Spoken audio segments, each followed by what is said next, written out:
Hey, great Monday, great Monday evening. It has been a beautiful day in the beautiful city of Brownsville, Texas, and it is a nice, peaceful night outside, I think. It is. And tonight we have insurance guru from Brownsville, Texas, from Benavides Insurance, my man Derek. What are you doing, Derek? I am blessed to be stressed. Thank you for having me out here at Osmo and Frankie. You're right. It is a beautiful night out here in old Brownsville, Texas. So I appreciate you guys having me out here with y'all. Oh man, thank you. Hey Leah, hey Bella, you doing? Laura, hey Laura, you haven't sent any numbers out from Westlaco. What's going on, Laura? Any numbers out there? Hey Al, how you doing, my man? Frankie, how you doing, Frankie? How's it going, everybody? Good evening, Derek Benavides. How's it going? Good Monday. It's been a productive day so far. A good start to a new week. It was beautiful weather. There was some traffic out there in the city of Brownsville today, but all in all, it's been a good day. I'm looking forward to tonight's show. Glad to have Mr. Benavides on to give us a little different perspective in regards to insurance, but more importantly to property taxes. So I'm pretty excited for tonight's show. I am too, and let me tell you, I got a lot of feedback. And Saul Belinda, Derek is going to give us some information in regards to the hike in regards to our taxes. We're also going to touch a little bit on insurance, go a little bit on the numbers, what's going on out there. And hopefully we'll have a little bit I don't number tonight. All right, we'll keep you posted. I appreciate you tagging us on those numbers. Hey, Paul. How you doing, man? Denise? Hola, Mando. Mando, I'm still waiting for you to inbox me, Mando. Hello, Belinda. How's it going? Christy! Release the count! Leslie, I can't do that just yet, but I promise you I will. Saludos de la famosa Southmost. Hola, mi Armando. Good to see you, my man. Guys, and one of the things that I will talk about to start off with is, right before coming on, we did get the numbers for Cameron County, and we have had another death. Is that right? That's correct. A 70-year-old man from Windsor Atrium up in Harlingen. Let me tell you, Harlingen is doing no bueno. Harlingen, hey, Liliana! Harlingen is not doing any bueno, and kind of a sad deal. Brownsville got 5 individuals. We got another student in there, another male student, 13-year-old, and no words yet from the superintendent or the board. Not a word. We're up to close to like 20 students out there, and not a peep, nothing. Like, what's going on? Nada. One there, 7-year-old Brownsville has a 47-year-old, a 76-year-old female community. Now, these are weird because the communities are the ones that didn't come on because of travel and also not linked to any other individual out there. So those are of concern to everyone. And also, we have a 24-year-old female that is linked to a previous case. We have a 13-year-old, and that's the one I'm concerned with, guys. The 13-year-old is the one I'm concerned with. It's a student. And still, zero word from our leadership. Nada. Zip. Not a peep. Guys, say something. 36-year-old male from Brownsville. But look at this, man. 24, 51, 30, 60, 63, 82, 83, and a 100-year-old, a centenarian. 100-year-old female from Harlingen. My goodness. I mean, she probably lived through the Spanish flu. And now coronavirus, man. Bro, 25-year-old male, 43-year-old male, 90-year-old male, and from my beautiful town of San Benito, Texas, 63-year-old. Guys, I mean, it hasn't stopped. The numbers have not peaked. It hasn't been a decline. It's continued to go up. And again, hey, Habane, guys, we haven't hit our peak. Derek, are you concerned about the numbers? It's even for the very beginning, just seeing that, like you said, the trying the efforts of flattening the curve but it just seems like the curve just won't flatten completely. And it's just, yeah, I mean, the numbers are always concerning, especially every time I listen to your all show and hear the updates. It's just, it's discouraging. It's discouraging. It is discouraging, you know, because again, guys, we have not reached our peak. And again, I understand, and I think a lot of the issues that are going on there is regards to the economy. And one of the things that we're going to talk about with Derek, and again, I begged Derek to come on because I saw one of his awesome posts in regards to the tax rates, and that's some pretty heavy information that we need. And again, we're at a time where our economy is struggling here in the area. You know, we're going to go through a downward little spiral in a very, very quick amount of time. So again, guys, every little dollar out there is going to make a matter, and you know, and we'll talk about the tax rates going in. But Frankie, what's your take on the numbers, Frankie?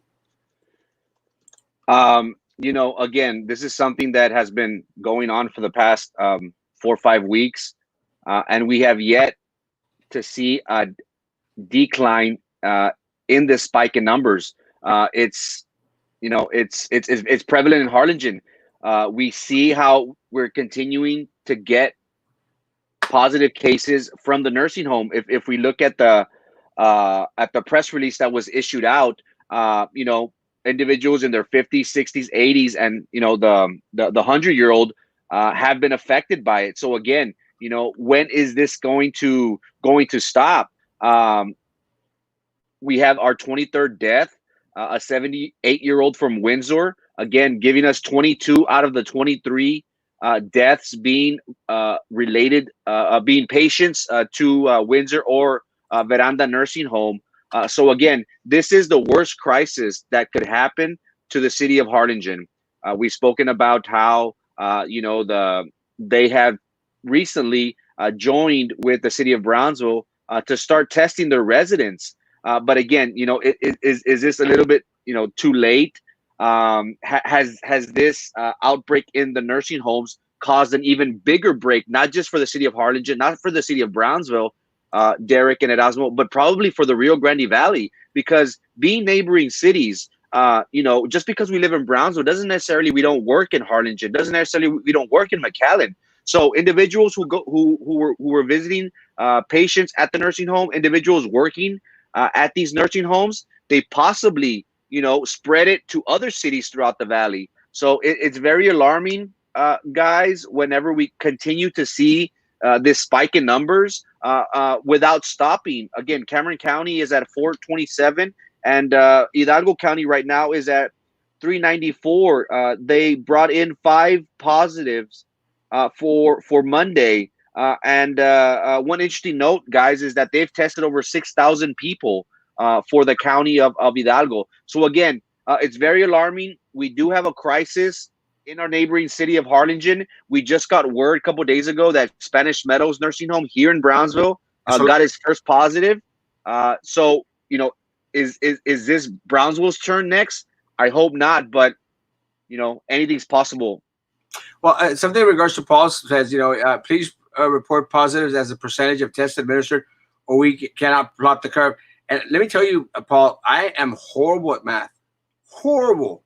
I mean, I could tell you stories about me at high school in math, and let me tell you, you'd laugh. So I'm horrible at math, so I can't do the percentage. But Paul, you're a genius, bro. So if you don't mind doing the percentages for me and sending them to me like before 9 o'clock, I'll report them, my brother. I love you, Paul, and say hi to Andrew for me. But yeah, send it in, bro. I'm not good at that stuff. I honestly am not. A lot of people think that I'm Erasmo's very bright, and Erasmo's not the sharpest tool in the shed. And don't. I mean, I just look handsome and totally not fat. That's my only job. Out walking. Don't let the looks fool you. Don't let these pretty looks fool you, guys. Out walking out about 50th Trail, and about 5 had masks, and one of them had the mask around the neck, like Minerva, like she's picking up her damn chin, La Marrana. Very discouraging. Yeah, Paul, and after you do your walk, again, try to send me that like before, and I'd appreciate having that information. In my honest opinion, the IHME model bumped up its projections for deaths to, oh God, yes, very good. Thank you, Antonio. I read that they're actually bumped up the projections in regards to the number of deaths. I mean, if y'all remember correctly, President Trump was out there very adamant saying, no, it's 50, 60, 50, maybe 40. And I'm going like, what? There's just no way. I mean, not by the way. I mean, I'm not good at math or anything, but the way the numbers were coming in and the nursing homes that were falling out, I'm going like, what the heck is President Trump smoking over there at the White House, bro? There's just no way. And then all of a sudden we heard, no, it's going to go up to 80, 90. And we're like, well, it sounds a little bit better.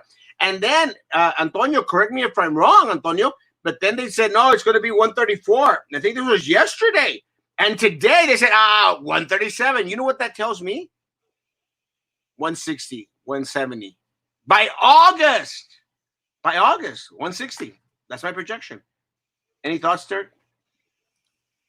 I've never quite trusted any government with numbers, facts, figures, accuracy. So, to your point, whether it's 137, 123, 160, it's just I just hate hearing anything about it as far as these people having to die regarding us not having proper treatment. I wish we just had the proper treatment in order to get this eradicated or at least treated as simple as a cold. I wish we had that already.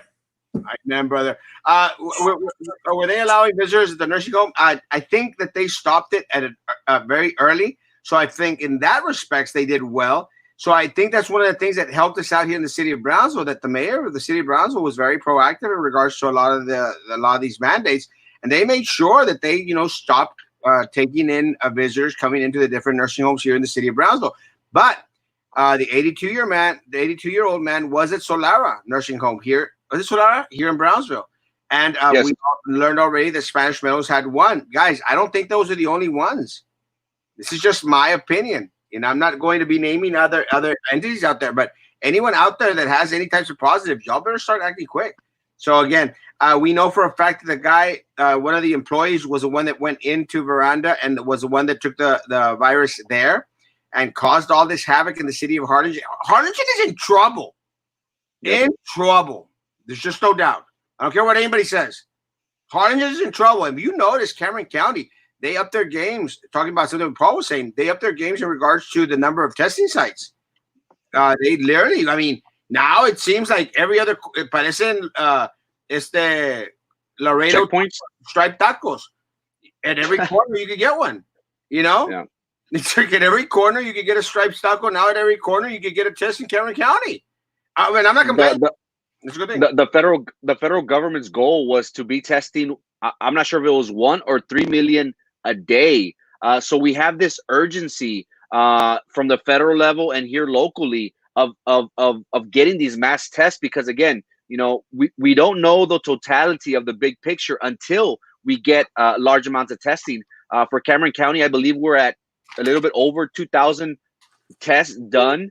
So the county is trying their best to spread out throughout the whole county to try and see what they're dealing with. And just talking about the White House very quickly, I finally think that now they're taking it seriously, because I think President Trump just ordered a mandatory face covering in the White House. So again, we have this stance from the president, the vice president, that they weren't wearing masks, that this was all, America's going to be fine. We're going to get people back to work, and this is just something that shouldn't be taken serious. But now we've been seeing the change of heart, so to speak, where everyone walking into the White House should wear a mask. So again, props, shouts out to Cameron County for taking this initiative.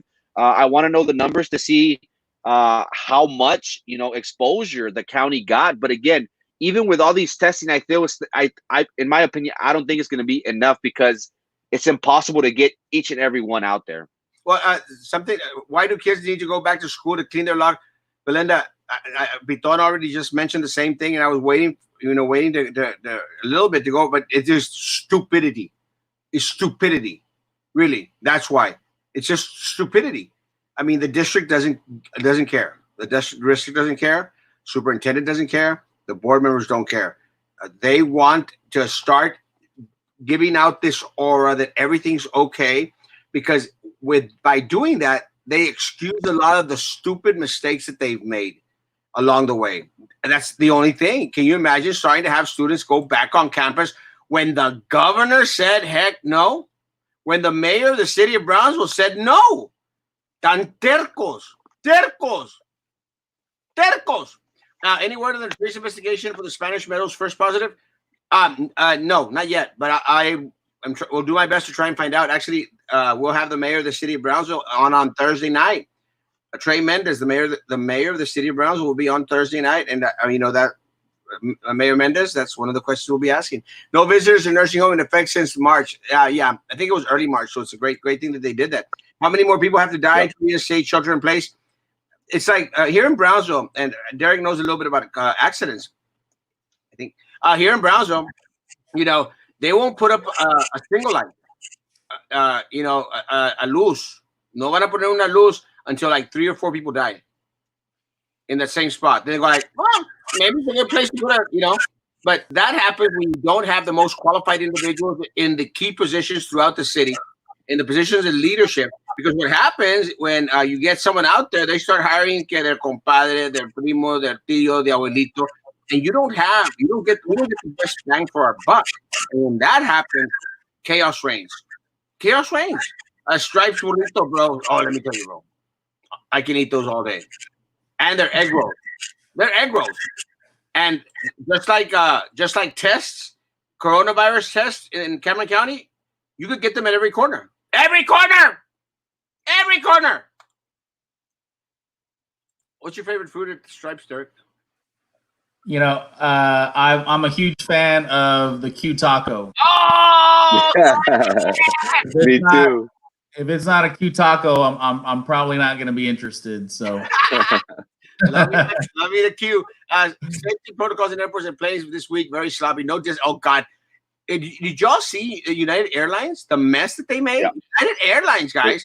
They had been told, separate jump, skip. No, nada. Everyone out there looked like China. Everyone bunched up, like in the buses. Hey, you see those buses, Trevor? All the little Chinese going like, everything's okay. We don't have any coronavirus. And I go, I don't trust a busload of Chinese with their masks on, waving their thumbs up. Chinese propaganda. And nothing against Chinese. I love Chinese food. Erasmo, we got something to reiterate what you had mentioned this morning. Wuhan just recently got a second surge of positive cluster cases. So again, we're seeing this resurgence coming back in these hotspots. It's not a good thing. Again. There is no sign of it anyway. They keep opening up more business. It's going to be a madhouse. No, even the White House had the no pasa nada. Yeah, like Never Peña. It's going to disappear in 3 weeks. What is she smoking with Yellow Pages up there at the board meeting, guys? What is she smoking using Yellow Pages to roll up there in the back executive boardroom, folks? Jeez. Minerva, it's not a hoax, Minerva. It's not going to disappear, you idiot.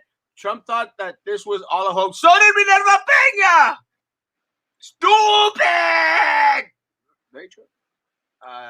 What's the occupancy percentage for Texas? Yeah, it's still 25%. It's not going to happen. I mean, you got BISD, white glass palace out there with like 1,000 people in it. It's not going to happen. Nobody cares. El Gran Tocino. Oh my God, you hit me where it hurts, Margie. Hit me where it hurts. I love the cute taco from Stripes at Southmost, and oh my God, yes. You know why those are so good over there, Eva? Because they don't wash their hands. Don't get me in trouble with my Southmost people. I love them. What will you do there in the meat shortage this summer? Let me tell you, I'm pretty good with cheese and pistachios, so I'm gonna be okay. I love the taco de chicharrón. Ay, me encanta el chicharrón. Anyway, something's going on with the audio. Everyone keeps repeating. Sorry. Hope it gets better. Is anyone else having issues? Sorry. Heads for CDC and FDA are under quarantine. Yes. Potential exposure via VIP. Yes. I think the VIP vice president is actually exposed. That's my opinion. Melania finally cracked the whip at the White House. Cha-chung! Cha-chung! We have to self-quarantine. Don't wait for it to Yeah, and I agree with Laura. We all have to do our part, guys. For me, it's easy because I'm a loner. I'm a loner. Not a stoner. I'm just a loner. No, they do. My husband is a general manager. Oh, I know. I'm just joking, Emma. Tell him I want a free Q taco. I'll eat 20 of them. And that's why I need to lose weight. Give me advice, please. I like kale chips. Amazing. I do my cheese crisps. Amazing. No issue here. Hey, I'm pretty upset with you, John. Very upset with you. I didn't get my invite for the barbecue this weekend, John. What's up with that, bro? What's up with that, bro? Everybody else got invited but me, John. What's up with that, bro? I'll forgive you if I get a 2 invites this weekend. Audio is good on mine. Awesome. I have to introduce you to your famous breakfast taco, Jimmy. I love you, Jimmy. I actually like the breakfast there at Port Isabel. They got some good breakfast up there. Have you ever been at the breakfast places at Port Isabel, Derek? Yeah, that's Isabel's, isn't it? I can't remember the name of it. It's a little shacky little place over there by the lighthouse. Yeah, a little bit. Well, the one that I'm talking about is it's over by shoot, I forgot the name of the street, but it kind of veers off to the right hand side. The parking's horrible, but the food is amazing. I know there's one called Isabel's out there. Hey, Rachel. Mother's Day. Oh, okay. I forgive you, bro. Just a moment. Send my love to Mama. She's beautiful. Next week. I love you, man. Guy in gray is like, what the heck? What the heck did I get myself into? No, he sees the show. He knows. Ruben! I've known her out for a long time. Ruben! Get your butt on the show, Ruben! Stop wheezing out on me, Ruben! Ruben! Hey, Manuel. Manuel's. That's it. Manuel's. It's Manuel's. Yeah, you're right. Isn't there an Isabel's out there? Manuel's the one, but Jimmy knows. Jimmy's from Isabel. But Manuel's, that place, isn't it, Jimmy? That place is pretty damn amazing. Pretty damn amazing. Release the cave, Leslie. Not yet, Leslie, but I will. Manuel's is it. The breakfast and chill. Oh my gosh, John. Did I read the correctly? Is BIC really having students? Yes. That's what 2 people have said already. Let me tell you, once I get 2 sources confirmed, I'm good. Awesome service, but the owner is a Redskin fan. And that's kind of racist because of the logo. Love you, Ruben. They just opened up again. Hey, guys, again, what are the posts? Again, believe it or not, I spend a lot of time. Yes, Isabel's is great, too. That's the one that Derek was saying. Believe it or not, guys, I actually spend a lot of time on social media. I know it's hard to believe, but in one of my feeds, I did, and I'm still in Facebook jail, but I still get to see the feeds. I saw a post by Derek in regards to the rates for our taxes. And Derek, you want to explain what's going on over there? Yeah, so we've everybody would have gotten that lives in Cameron County would have received their tax bill regarding what their property valuation is for 2020. Now, what we've been hearing a lot, and this is what made me put that post out, is that a lot of people are having not just the ordinary increases, they're getting the extraordinary. We're seeing reports of increases from 20%, 30%, 60%, and the biggest one that I've seen so far was a lady that contacted me that had a 98%. Oh! Now the first question I ask is, well, what did you do to the property? Did you add on? Did you refurbish it? Did you add a whole other structure on there, another level? What did you do? And actually, that one, the lady that contacted me with the 98% increase, I asked her that, and she said the only thing that we've done to the house in 2019 was we painted it. That's it. They what? So they painted the house. Oh. So that makes no sense to have that kind of increases. And so it's and of course, whether we would have had this happen right now in the middle of a pandemic, or last year, or next year, or I mean, it doesn't matter. Anytime anybody's going to receive a 98% increase for anything, Erasmo, you would probably agree with me if they increase the Stripes tacos by 98% from yesterday to today, we'd all be very upset about that as well. Now, and so that's you're talking about riots, bro. It would be riots, and that's the thing is like with this that we've got going on right now. I'm definitely not calling for riots, but I am definitely asking for everybody to raise their hand that owns any type of property, whether it be vacant land, single family house, an apartment complex, a duplex, any kind of building, but even beyond that, because that is who is immediately affected by this type of increases, because come October 1, that tax bill is due, and they got to make those payments. But what's going to eventually wind up happening is that everybody that uses those buildings is going to be affected as well. So all your tenants, your office tenants, all your renters across the entire county are going to be affected, because if an apartment owner gets a $30,000 increase on that apartment complex in taxes, all they're going to do is they're going to pass it down to the tenants, therefore making some of these their residences, they're not going to be able to afford to live there anymore. A couple of questions, Derek. What's causing the increase, bro? That's probably the biggest issue, is that we don't know the answer to that. I hadn't read anything in the paper, in any of the papers. I hadn't seen anything on social media. I hadn't seen anything on any releases from the county. I hadn't seen anything like that. And now maybe somebody does have that answer out there, but I don't. And it's just, and here's the timing of it is magnified because of what we're in right now, pandemic wise. Right. But in the county's defense, these numbers were locked in as of January 1st, 2020. So they didn't know that this was all going to wind up happening, the pandemic. But the reality is that we are here right now.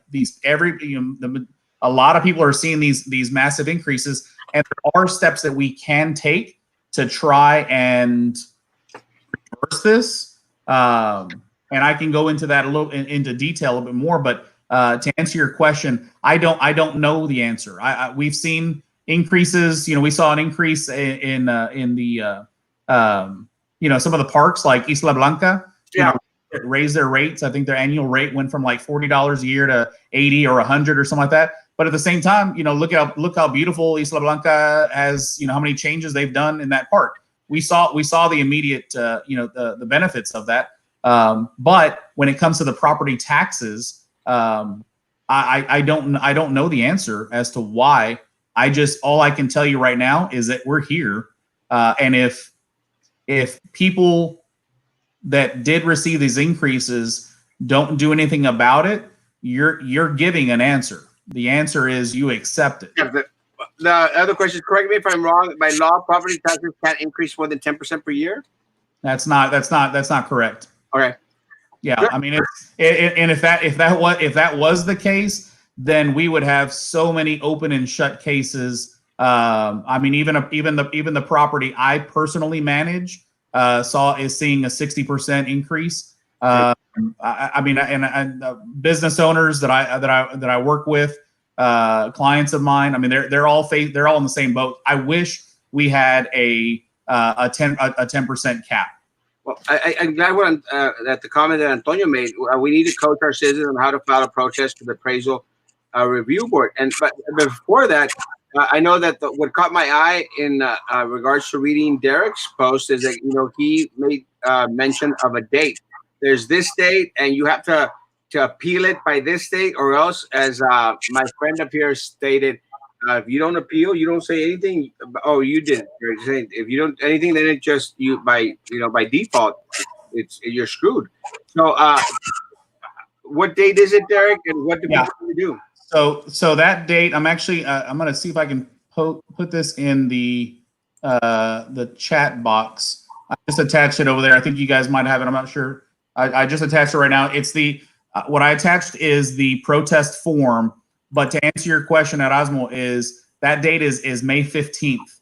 That is in 4 days. If you do not get your this form that I just attached, if you don't get that form in by May 15th, you are accepting the numbers from the county. Period. Not a good thing. No, it's not. And now the form is not. It's not ridiculously complex. Really, when you guys open up the form and it says the reason for for contesting it, it's actually on section 3. It's generally going to be the first 2 boxes that you end up checking, which is incorrect appraised market value and value is unequal compared with other properties. And so unless you can read through the rest of them and see if any of those would apply, but typically 99% of the cases out there are going to be those first 2 boxes to check off. And then just filling out the rest of the information, and really even section 4 where it asks for additional facts. The additional facts can be just simple looking at the values of some of the similar houses, apartment complexes, whatever it is similar to your property. Post up some of those values. The other on the Cameron County Appraisal District website. Look at those values and then use those values to say, listen, this person's building over here, same square footage, built in the same year, same construction. Can you put the link? What's that? Frankie, can you put up the link on the regular chat so that the other people can see it as well? Sure, absolutely. Sure. A couple of questions, and I think in regards to Laura is asking that his algo counter also, I'm going to say that it probably applies to the same thing in regards to the dates. They probably should have a same structure, but check with your county to see. Can you fill it out online? And I'm going to think the answer is no. No, you cannot. You cannot fill it out online. You have to complete this form, and the only way that they will accept it, to my knowledge, based on what I saw online, is that if you mail it into their PO box. So I would venture to say that it would be very similar to the IRS, that you got to make sure that it's postmarked for that date. But I would encourage everybody that is going to do it is to do it tomorrow. Postmark it, get it postmarked for the 12th, and make sure you send it out to that PO box that they have listed on there. My friend up here says, I've gone through the PO process, but they love to drag it out or make people wait long periods of time so that we get tired and let it go. Please do not let it go. Is that correct, Eric? Yeah, it is. Listen, the filling out this form, like I said, it's not ridiculously complex. And if you don't know an answer, don't feel obligated to put an answer on there. Just what this is helping you do is it's helping you raise your hand by saying, I don't agree with this, and it's going to put you in line. So you shouldn't expect that you're going to have this resolved by the 15th. All you're doing is putting up your hand and saying, I don't agree with this. I'd like to talk to somebody further about this. The appraised home value for a homeowner who qualifies his or her homestead for exemptions in the preceding and current year may not increase more than 10%. Maybe for a homestead. Maybe for homestead. Yeah, I don't know. That sounds like it could very, very well be true, but that does not qualify for properties that are non-homesteaded. So such as if somebody were to own an apartment complex, like the example I gave earlier, and their taxes were to increase, that business owner is going to be affected immediately, but they're going to end up passing on that increase down to their tenants, which then they're going to wind up having to really, it's going to trickle down. Good. And protest, Paul says, protest the increase is a pain, but doable. One thing, it was subjective. My neighbor was lowered. Mine went up. They did not realize the neighbors do talk. Knocked off 10 G's. Wow. Just by being proactive. That's amazing. Good. Ms. Vela, contact me and I'll print it out for you, Ms. Vela. And I'll have it at my office. And again, Frankie, Margie, Frankie just put the link right there under your comment. You might not be seeing it. Frankie, will you also throw it out on YouTube, please? Sure. On YouTube, he'll throw it out on YouTube comments. But Margie, again, send me an inbox and I'll send you the form that Derek just shared with us. You can e-file. Oh, great to know, Patty. Awesome. Check it out. But again, make sure that it's possible. I just doubted it could happen. Everyone thinks it's not working, getting a check due to the corona, and get great. But since okay, yeah, we got that one. Here it is. Online appeals, CameronCountyCAD.org. Can you check that out, Derek, to see if that that would be awesome. That would make it so much easier. I will check that out. And thank you, Pati, for posting that. I would love to do some research on that. Vela, Pati just placed a link on there. So check that out to see if you can actually appeal that online. That would be just wonderfully amazing. Oh my gosh, just almost spit out my drink. That's Carlos Elizondo. Hey, Carlos, how you doing? How you doing? Got scared real quick. I'm like, what the heck's going on? So yeah, Margie, Frankie will post it out there. But again, check it out online. I think Margie, you're on YouTube. Frankie, did you copy both of them on YouTube? Awesome. Guys, Derek, any other information in regards to the tax rates? Yeah. So here's something that I would love to see in the future from the county, because what will happen with everybody, all these people that have been listening and that are going to spread the word to have their friends and family also that have been affected to raise their hand and file an appeal, is that with that process, they may wind up like Mr. Paul Johnson mentioned earlier, it was one of the other gentlemen that said it, that about the appraisal review board. Right now, currently, the way that is set up is it is set up as a very intimidating process. So if you do get in front of the appraisal review board, you'll get notified of your date and time. You will show up. You do have the option of retaining counsel, of course, at your cost, which the majority of us are not going to show up for counsel. Nope. You're gonna have to go and present your case in front of this board, but you're gonna have your opposing counsel is gonna be the ladies and gentlemen from the appraisal district that are there to prove their case against you. So it's very much like a court of law, and from what I've heard through that is that it often feels like they're walking in already guilty, trying to overcome the stack of cards that's already against them. So I would make the plea to the county for the sake of our residents is to get rid of that process. Let CCAD already have made their case to the review board, but then at that point, let it be a one-on-one or our resident with the review board, and that's it. Get rid of the court setting and allow them to state their case and then come to a conclusion at that point. So just so that they're prepared for that. Julian's making a couple of comments. He said, didn't the county approve a Cameron County property tax increase back in September of last year? I believe it went up from 41 per 100 evaluation to 40.43. I don't remember that. That's a 2%. That's a 2%. That would be a 2% increase. Okay. That's not. I mean, if that is the case. I mean, I wouldn't know what to say to the lady that contacted me this past week with a 98% increase. If that was the answer, if that's what they approved, I wouldn't know what to tell her. Again, guys, if you have any questions, any doubts in regards to anything, this information, if you have any questions in regards to any of the links out there, I mean, shoot me an inbox, shoot Frankie an inbox, shoot Derek an inbox. I'm sure that we'd all love to help. Here it goes. Pati, Julia put out a link out there. It might be a 0.02%, but I think the Send it through Messenger for Pati, Frankie, if you would.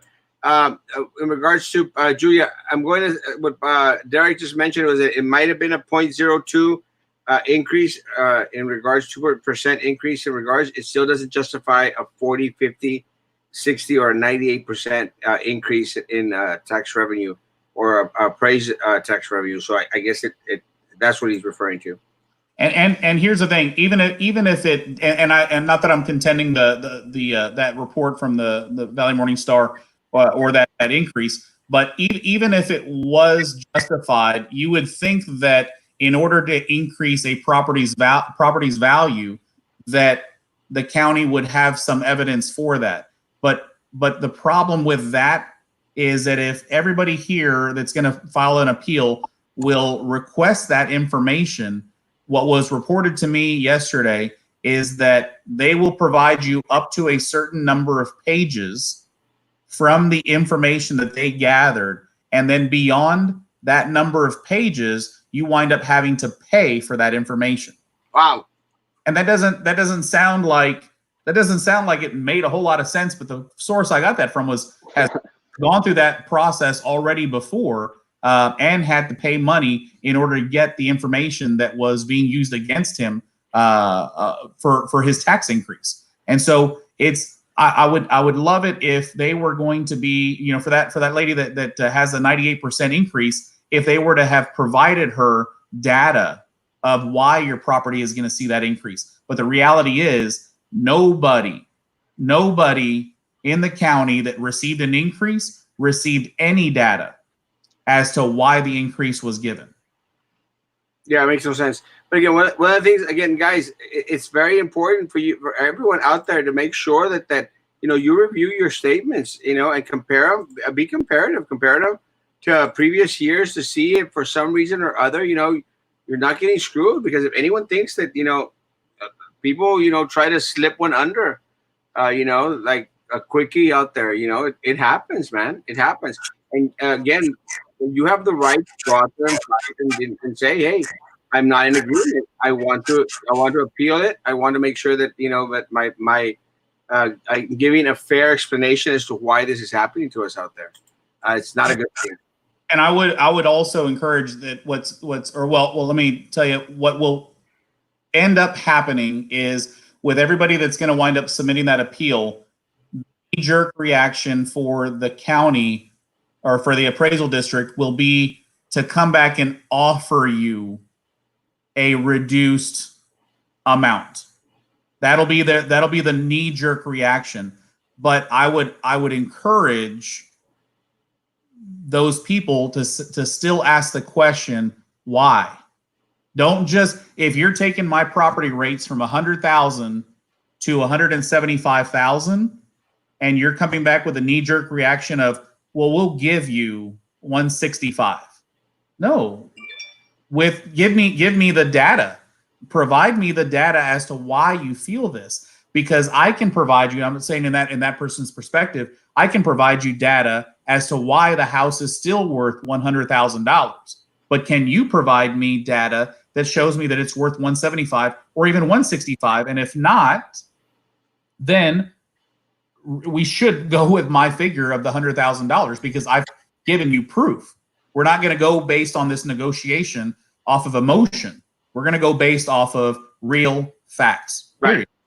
What if I haven't received this year's appraisal? With all this COVID going on, I totally forgot about the statement. I would say contact the county. Yeah, that would be the best thing to do. But I mean, otherwise, they've got the online information that they'll tell you, they'll reference you to. But otherwise, there's I haven't heard of too many breaks being given for not receiving it, not receiving the notice. 100%. Well, we appreciate that. Again, guys, any other questions? How does this affect someone who is selling their home? Any idea?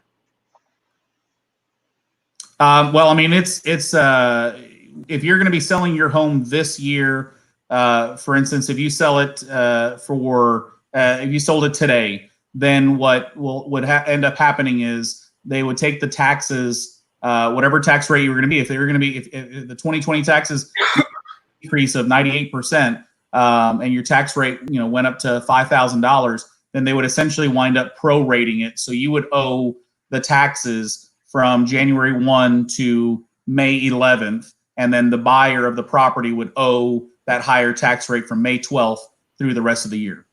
Taxes got to be paid, folks. Thanks, man, for that. But in regards to a sale, it would actually benefit them if they sold it at a higher value. Is that correct?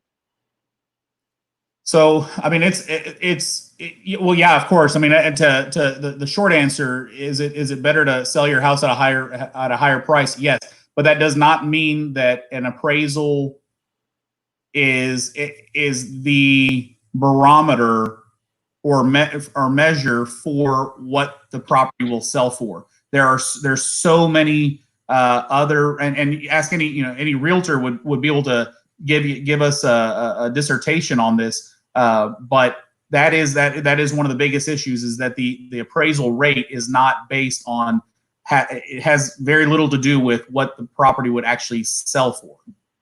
But yeah, it could benefit them if your appraisal rate went from 100,000 up to 250,000. Yeah, but you as a seller would have to prove that house is worth $250,000 still, not just say, well, it appraised at this amount. I see. I appreciate that. Now, one of the other things that we wanted to discuss tonight, and again, if anyone has any questions in regards to anything that we mentioned in regards to the tax rates, please, send a private message to anyone here tonight, and we'll do our best to try and respond. Derek, again, owner of Benavides Insurance, we do appreciate that information. Again, I ran into that post. I said, man, this is something more people need to know before May 15th. So appreciate that information. And, since we have you here, one of the other topics that we wanted to talk about tonight, and thank you, Carlos, for joining in, was the insurance, And I know, you don't deal with health insurance. So, but again, it's the same lingo. So I figured that you'd have a lot of information around there. Carlos, we learned this week that we're going to have a BISD insurance committee meeting. Did you have a chance to look at the agenda out there?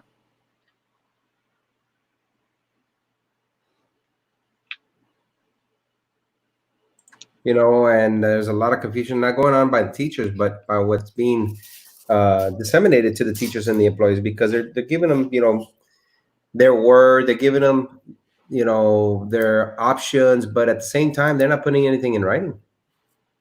No. Well, I think that's one of the reasons why they were planning to have the committee meeting. Frank, I don't know if you got the recordings out there, Frankie. Give me 1 second. I'll bring it up. 1 second. Oh, okay. All right. Well, one of the issues is that during the budget committee meeting, they did make mention in regards to what was going on with the insurance. And again, and I think that's one of the reasons why they decided to put this out. Now, let me tell you guys, there's just way too much misinformation being dished out there, and they do it in order to confuse individuals. One of the things that was mentioned at the last budget committee meeting, directed administration under Hatton, was to increase the district's contribution from $450 to $615, and that was so that the district would actually pay more than the employee, which is a difference of $165. That times 6,500 employees out there, you're talking about $1,072,500. That's a big chunk of change that the district had to start paying up with. At the meeting that they had, they made mention that they were going to they proposed to decrease. These are big words for me. I'm not too sure what this decrease means. They were going to decrease $35 by $35. By $35, they were going to. By $35, they were going to affect a decrease. So it was going to be $580. This happened at the budget meeting. $580 for every employee. And I think we've got that video now. Maybe. And maybe not. Wait, I know. All right, no video. All right, guys. At the budget meeting again, I'll post the videos up there later on.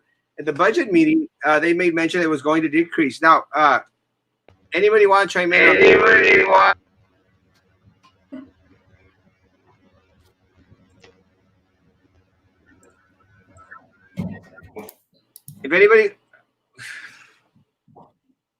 If anybody wants to chime in on there, again, what does it mean when you decrease $500 to $580?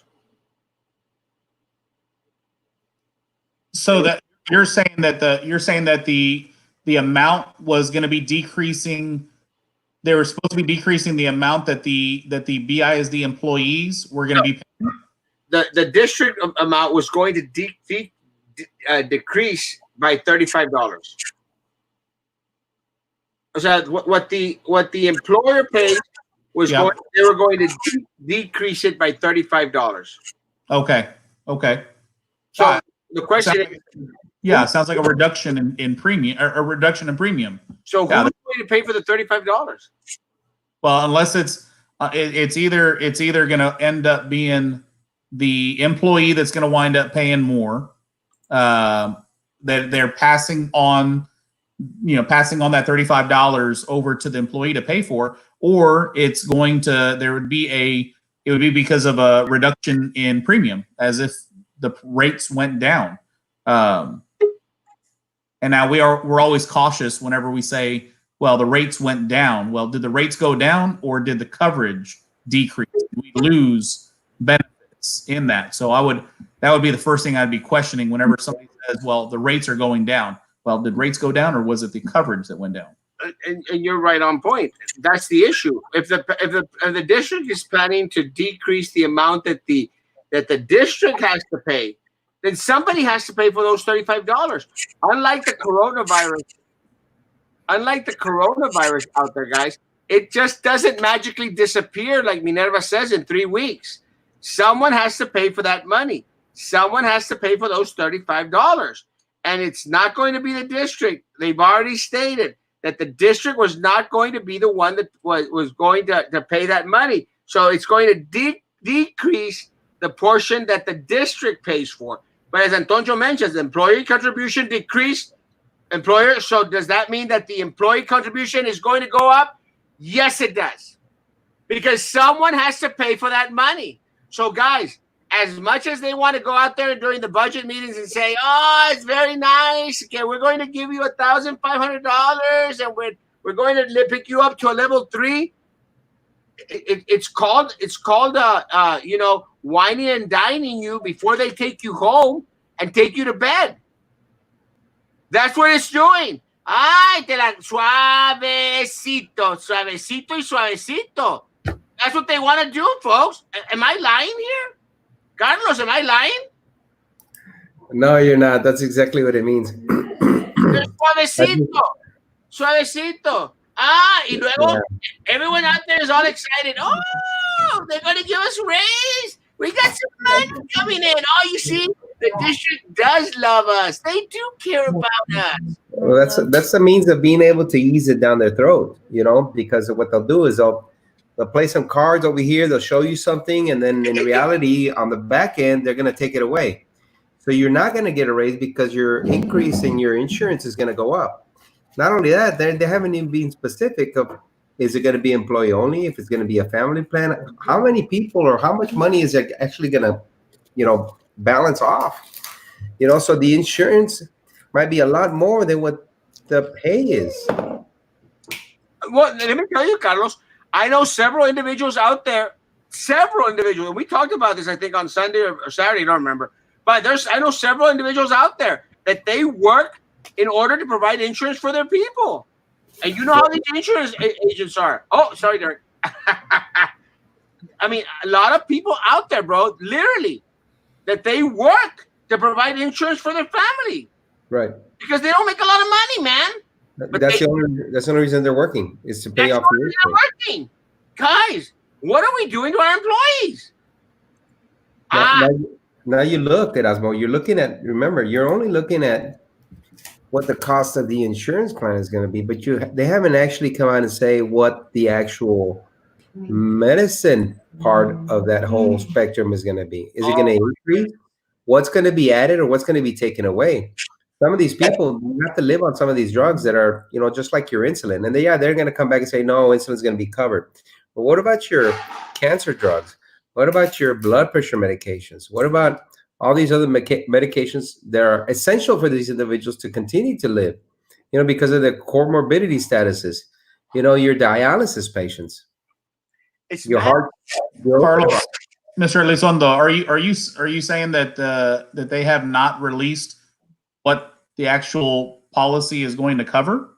No. Really? They Wow. haven't.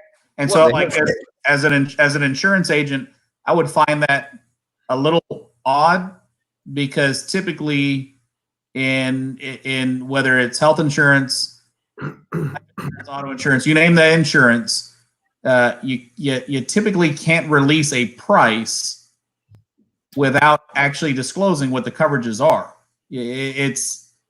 That's like saying, well, I'm going to sell you this car. It's $20,000. Well, which car is it? I'm not going to tell you yet. Yeah. That's not how insurance works. And so the fact that they're even talking about that, that sounds even premature. They should be disclosing that. I agree. And Derek, and this is just, and I'm not sure you've seen it, but in the last meeting that they had, the superintendent comes out right out and says, if it's not being covered, if they deny you, let's just talk about someone with comorbidity, diabetes, high blood pressure, maybe some CHF, and they deny any particular part of those disorders, then he claims, and he went out in public and said, on the record, saying that if they don't cover it, just call us. We'll approve it. Well, in that case, approve everything. Why would we have to worry about it, right? Get everybody approved, give everybody the insurance, give it to them for free, and approve all medications and all treatments. If that's what he's saying, or is he just saying it for the people that he likes? Exactly, and that's the point. The issue is that when during the meeting, I mean, they literally stated, Derek, they said, you know what, we could cover it 50%, or we could cover it 100%. Ultimately, we decide. And I'm going like, what? Wait a minute. You should have an independent individual out there who's ultimately deciding. Do the teachers out there, do the BISD staff out there, do they want the superintendent to have the control and the ultimate decision on whether you're going to get paid at all or 50%? It's ridiculous. Yeah, no, that actually goes against even the term of what insurance is, from everything I've read in every continuing education, every license that I've sat and tested for, the insurance claims are settled based on the merit of the claim, without taking into consideration who the person is. It does not matter. You could be the president of whatever company. You could be the richest person in the world. It doesn't matter. The merits of the claim is exactly how it will be. It will be settled, and it will be settled by a claims adjuster, not to have any influence from any other source. And actually, even I was in my former life, back straight out of college, I was a claims adjuster. I handled property damage and bodily injury claims, and it was extremely strict on us in that sense of you get the facts and then you settle the claim. That's it. Well, you don't ask who it is or what they work, where they do, are they important? It doesn't matter. It's merits of the claim. This kind of stuff is going on since I was in high school in the 2000s.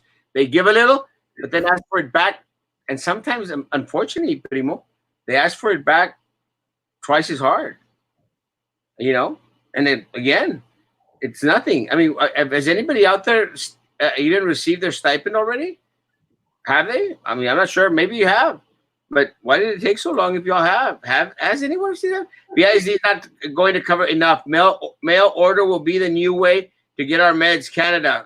Let me tell you, I hope not. That's why my mom struggled during her time at BISD 100%, guys, because it's not rocket science. I mean, you're actually going to leave the prospect up, and a lot of the questions that they were asking out there, I'm just very, very surprised because La Drew, la amiga de Carlos Elizondo, Drew out there was out there saying, well, it's not going to be right now, right? And the superintendent gave her an answer where she didn't give a follow up. Yeah, not right, not today, not today. Well, yeah, but what about next week or in 2 weeks? Now, guys, since 1992, I agree. Now, the difference with the issue with BISD, Derek, is that we're self-funded. We have our own insurance. We're self-funded, which again gives a lot of power to the administration, but it ultimately gives a lot of power to the board. With that said, they have, and I'm going to use the word have very, very lightly, they have an employee benefits committee. And the employee benefits committee is made up of 85, Carlos, some 80-some individuals that work for the district. They make a meeting and they decide because it's their insurance, Derek. It's their insurance. So they come back with the recommendations and suggestions to the board and to administration. This is what we want to do because we're funding it. It's our insurance. So this is what we want to do. I mean, actually, they even made some recommendations to the board. I know because I was there, where they wanted to pay a little bit more just to preserve their insurance. Well, they invited me to come to one of their committee meetings, and I'll go anywhere and I'll talk to anyone. So they invited me to go to the committee, and I said, "You asked me a question, I'll tell you the truth." He goes, "So what's going to happen?" I said, "What's going to happen with this board, because of the individuals that are on there, Sylvia, Tracy, Drew, and Minerva, with these individuals, they're going to take away any power you have over your own insurance." And I told him this, Carlos. You might not believe me. Carlos doesn't believe me many times.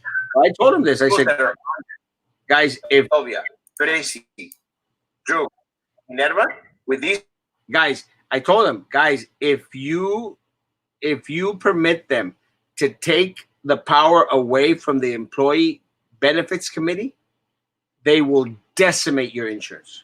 That's what I told them. And there's 85 witnesses out there that will say the same thing. Erasmo said it. Well, guess what, folks? This guy from Edinburgh, Dustin, the guy that they're paying $100,000, that they moved up a level in order to hire el compadre of the superintendent, the buddy, raised the level in order to hire him on. The guy has minimal. I mean, I know, Derek, y'all have to go through a lot of licensing and this guy has minimal licensing, bro. I have more licenses than him, and I only got like 3. My driver's license, my shooting license, and my fishing license. I got 3. The guy's got like 1. The guy from Edinburgh paid him more money. Doesn't know what the heck he's doing out there. They're going to take away. And listen, folks, listen.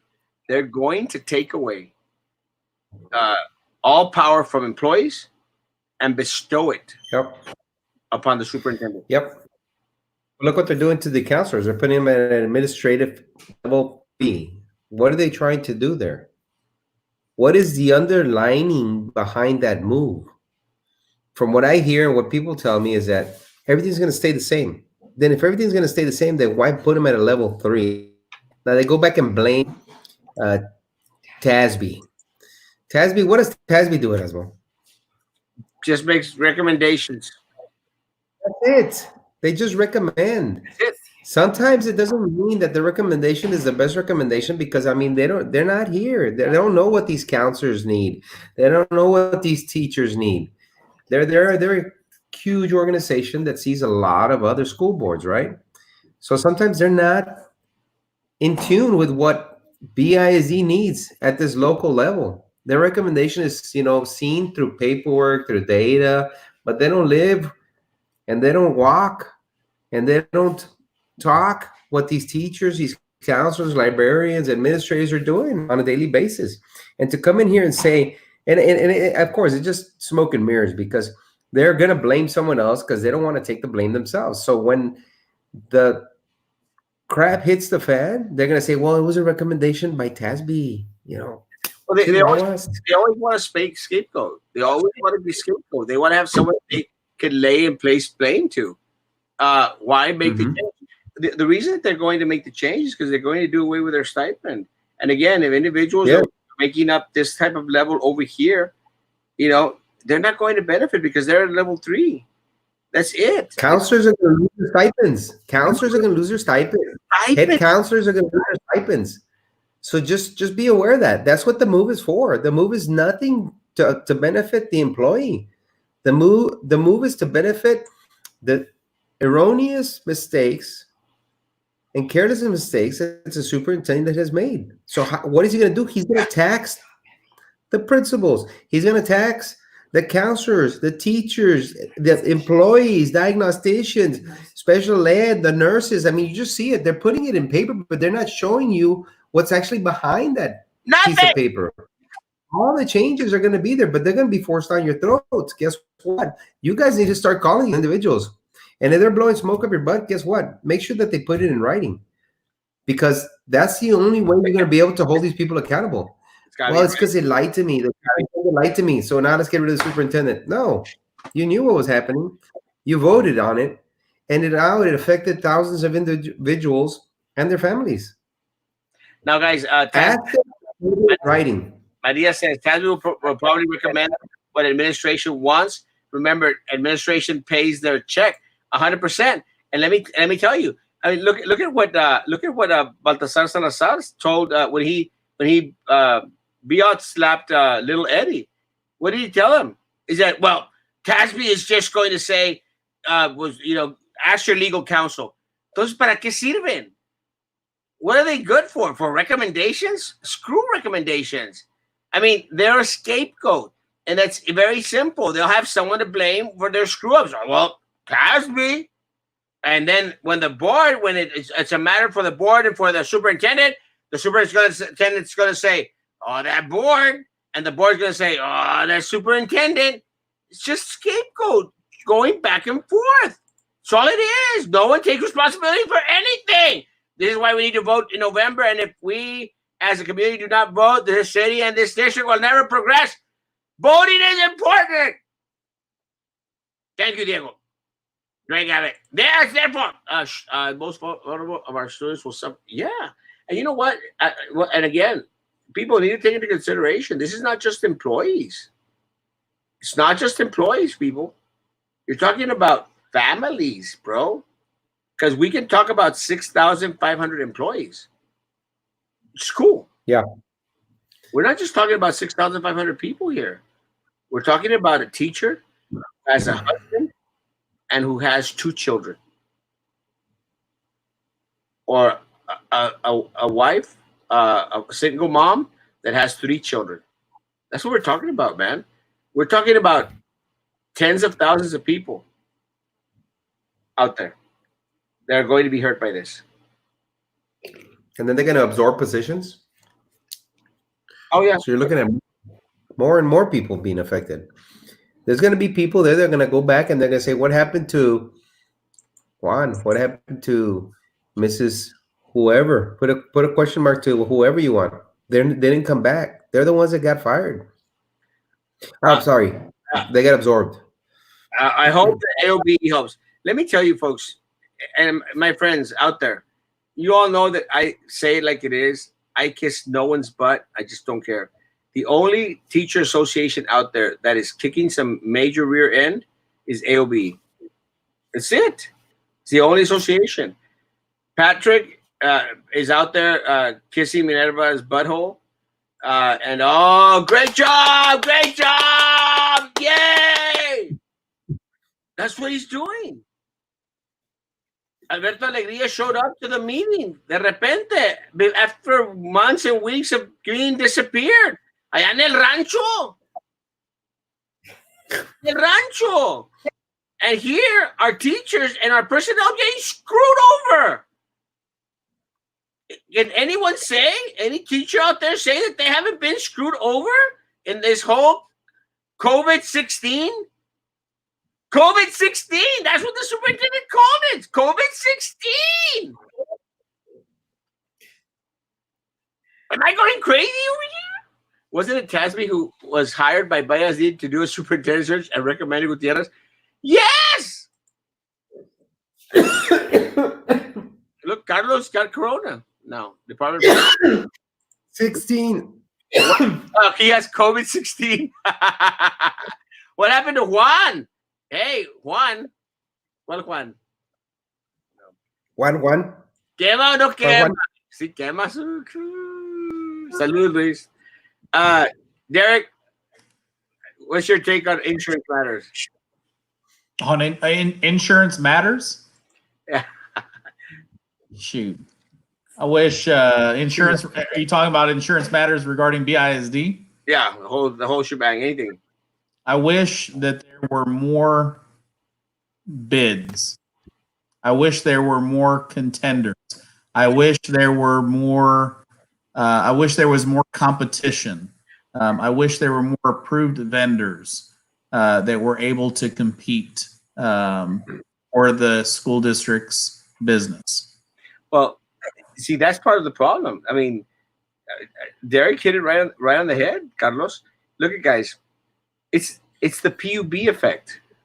It's the PUB effect. I mean, PUB screwed us over for a $150 million with that defunct Tenasca deal. $150 million of our money by increasing our rates by 36%. 36% over 7 years. $150 million they collected. And that recently they deposited a check for $1.3 million into we don't know whose account. So they have to give them another check. And you know what? And you know what you can do? If you have PUB here in the city of Brownsville, you know what you can do? Nada. Because they have a monopoly. They have a monopoly. And what Derek mentioned is right. When you don't have competition, when you don't have an even playing field, when you don't have options, you're not going to get the best of anything, folks. And what happens is if Derek wants to have a contract with BISD, Derek has to soltar la lana. Soltar la lana.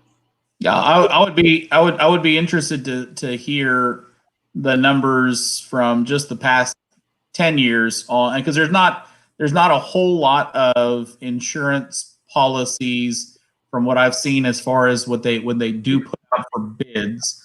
You got the property insurance that covers all the buildings. You've got the automobile policy that covers all the buses and school district vehicles. You got the liability insurance, the health insurance, workers' comp. I mean, so there's probably a total of about 8 to 10 policies out there in total. But I would love to see that when they do go and award those bids, I would love to see the number of bids that were considered, and then I would like to see the number of approved vendors that submitted bids. And the problem that I've seen in the past is especially in regards to one of the policies, there's just one approved vendor and one bid. So if that's the case, guess who's going to wind up winning? Well, that one agency, that one carrier wind up winning it. And then, like you're saying, if you don't have the choices, the people wind up losing. I mean, the teachers wind up losing. The school district winds up losing. It's just the elite that wind up winning. But everybody winds up, and then they'll say, well, we wound up taking a 36% increase on the premium. Well, guess what's going to wind up happening? They're going to have to make up that money somewhere else. And that's where, like some of your audience is pointing out, it's programs that get cut, stipends that get cut. This is the trickle down effect that we wind up seeing is when you don't have that competition on these bids, it's trickling down and they wind up taking from somebody else. Well, Derek, when Carlos and I ran against each other, back in 2018, if I'm not mistaken, we ran against Sylvia Atkinson's brother-in-law, Otis Powers. Well, Otis Powers, he learned a lot from his sister-in-law, Sylvia Atkinson. And she threw out a letter out there asking for $7,500, $5,000, $2,500 for donations for her girls, the ones that she supported, Prissy and Drew. She was asking for money for them. Gave him a little, took a lot. Gave him a little, took a lot. Well, Otis decided to do the same thing. He learned a lot from her. Otis Powers learned a lot from Sylvia Atkinson, his sister-in-law, and he goes out there and throws out in letters asking for this. Well, less amounts, 5,000, 4,000, 3,000, and you know what, bro? He was sending them to insurance vendors. He was sending those letters to insurance vendors. I know because 3 insurance vendors sent them to me. Sent them to me. Insurance vendors. And you know what? As like Louis says here, you can because vendors after your contribution to a reelection.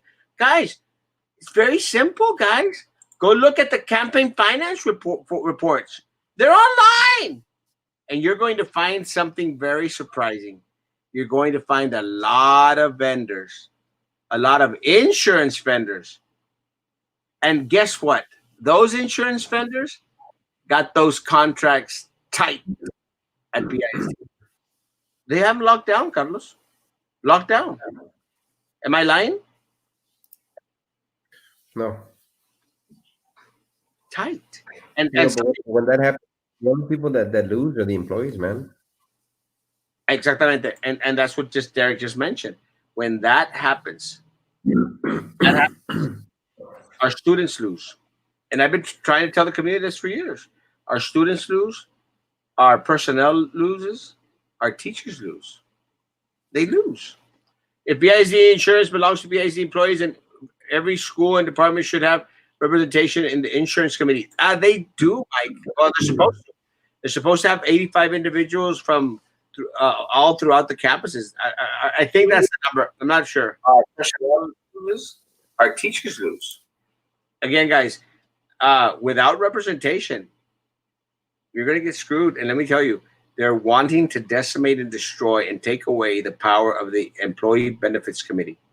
If that happens, remember my words when I was out there, guys, at that meeting. I told you, once you put the power back into the superintendent, like he actually went out there and boasted and mentioned. He said, have him call us. Have them call us. Carlos? Can you imagine? Derek, can you imagine? Like, I'm against these policies, Superintendent. I'm against what you're trying to do here. And then you call them the next day. Oh, can you approve my my gallbladder removal? And they go, no, we have the power. They're gonna be like this, Erasmo. Like that movie. Yes. For some. Spartacus, guys. Gladiator, yeah. Like that, guys. I said Spartacus, right? Guys. Guys, it's not. We're not making stuff. Guys, girls, guys, chavos. It's not happening. So what can be done? True representation, not ass kissers. That's what we need. Again, guys, someone was asking me in regards to what the association is doing. Guys, contact Best. Contact Best. Ask them what they've been doing for you. They have done nothing. Contact TVA. They have done nothing. You are pissing away your dues. The money that they take out of your check, you're pissing it away. Pissing it away. Pissing it away. I'm going to write a song. Piss, piss, piss. Piss, piss, piss, piss, piss, pissing it away. What you're doing. Piss, piss, piss, piss, piss, piss, pissing it away. Guys, don't contact AOBE. Because in regards to what they said, in regards to the lies that the superintendent confessed to, he confessed to the lies. He confessed to the lies in regards, he told the principals, yeah, I told them voluntary, but I was just putting the wool over their eyes. Puro vato. It's a lie. I really wanted to sink my teeth into it. I got something for you to sink your teeth into, bro. But don't mess with my people's insurance. Don't mess with my people's salary. AOB is fighting for us, but when they are having a hard time, it seems like that anyway.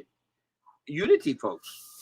Unity. And something that Derek was mentioned right now in regards to a lot of individuals coming up and raising their hand. We need more people to raise their hand with the tax rates. Go out there before May 14th, 15th.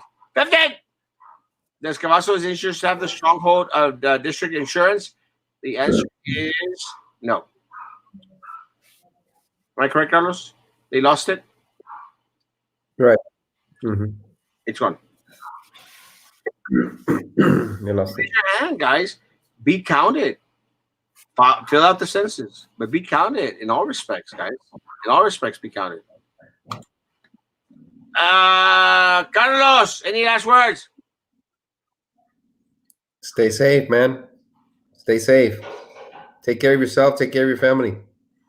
Stay strong. Remember, it's not worth it. It's not worth it. Derek, any last words for our people out there? Man, thank you so much for having me out here with you guys. Erasmo, thank you so much. Wonderful platform you have, wonderful followers and audience. I love all the feedback that they give you, the positive feedback. And so I thank you for everything you're doing out here, man. It's not easy, but I appreciate it. Thanks for having me, letting me talk about this. And I hope everybody that was listening within ear's length raises their hand and just lets the county know, the appraisal district, that this is not okay. Speak up and let's work through the process, and let's let them know that that we want them to be held to a higher standard. Amen. Guys, I want to tell you thank you for being my mentor in a big part. Thank you, Luis. Guys, thank you, Derek, man. Appreciate you coming on. And again, you're welcome anytime, any day, man. Come on board. It's a lot of fun. Thank you. I'll take you up on that offer again sometime real soon. Guys, as Carlos was mentioning, please be safe out there. Do your social distancing. You be careful. It doesn't matter if the president, if the governor, if anyone has eased restrictions in regards to a lot of things. Guys, you're the one that is going to care more about your children and your grandparents and your papa, mama. You take precautions. Avoid large groups. Don't be doing the dumb pachangas by 20, 30, 40 people out there, guys. No estamos para eso. We're not. Oh, thank you. Love you, Sherry. Guys, we're not for that. I mean, being good to people out there in our community. Be good to our people that work in our restaurants. Be good to our insurance agents. If you need any help and questions in regards to insurance, contact my bud here, Benavides Insurance. Guys, to see y'all tomorrow, same time, tomorrow, 9 a.m. in the morning. We'll go over a lot of things that we went over today, maybe a lot more other things too, guys. God bless. Take care. Hasta pronto. Be good. Bye-bye.